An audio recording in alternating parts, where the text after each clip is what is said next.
way that we're already trained and built is kind of to keep to the same type of schedule, so we can keep the same mindset. Guys can kind of stay in the same routine.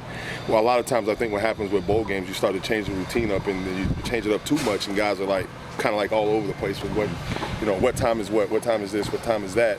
And on top of having exams and having study sessions and all that, I mean, you just causing them to have to do too much thinking.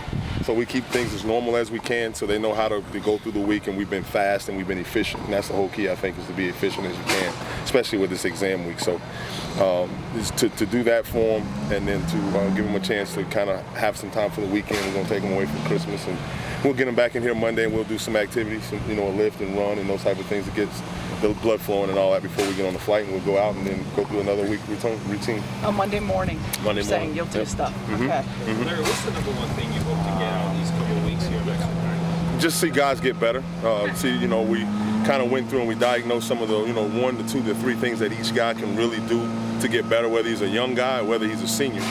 It was just important, especially those first few practices, to go out and get better fundamentally, technique-wise, and now we've kind of gotten into the opponent to see those fundamentals spill over into some of the things we're going to carry into the game plan. So just to see them get better.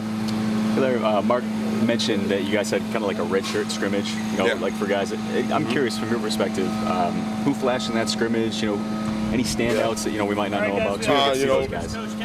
Evan Sheriffs really did a good job, but he's done a good job all year with the scout team, and he's tough, and you can see his leadership come through a little bit.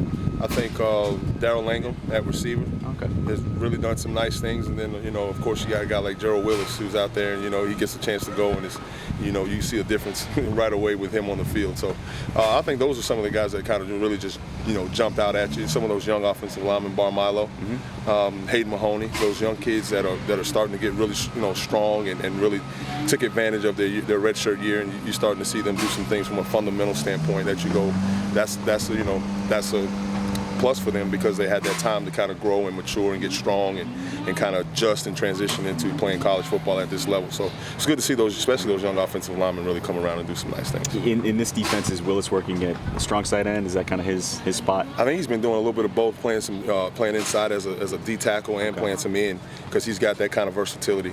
He brings that type of versatility to any defense, really, whether you're 4-3, 3-4, whatever it is. So like he's 285? a very versatile guy, yeah.